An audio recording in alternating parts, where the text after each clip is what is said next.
C'est vraiment triste aussi de vivre toute seule. La famille Francisco, venue des Philippines pour s'établir à La Sarre, a pris la difficile décision de quitter la région pour s'installer en Norvège. Elle ne voit plus de voie possible vers l'obtention de la résidence permanente. Parce qu'avant, les procédures pour immigration, les lois pour immigration, c'est facile. C'est très beau, full support pour les étrangers. Mais après prendre ma famille, après 3 ans, la loi a beaucoup changé. Le resserrement des règles en matière d'immigration met fin à tout espoir pour le père de famille Christian Francisco. La vie ici, c'est très très beau.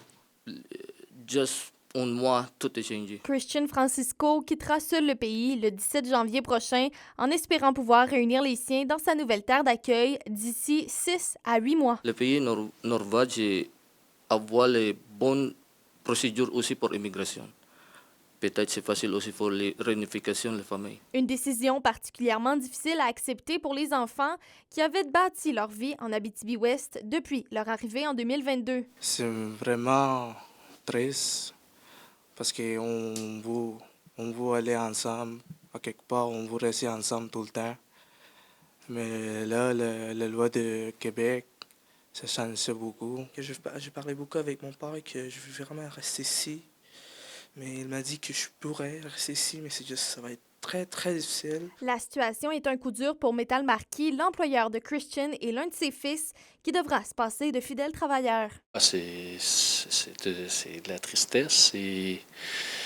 C'est une défaite en partie parce que pour l'entreprise, on a mis beaucoup d'énergie, on a créé des liens d'amitié avec eux aussi. C'est des gens qui font partie de l'équipe, qui font partie de notre vie depuis plusieurs années. On a appris à se connaître, on s'est aidé sur différents sujets. De son côté, le président de la conférence des préfets de l'Abitibi-Témiscamingue, Jacqueline Bégin, voit dans cette situation un nouveau signal d'alarme adressé au gouvernement Legault. C'est des gens qui sont impliqués dans la communauté.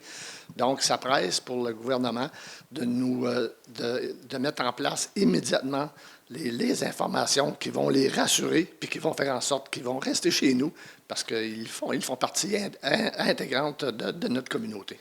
La famille Francisco espère toujours pouvoir revenir faire leur vie ici au Québec. Roxane Caillouette, RNC Nouvelles, La Sarre.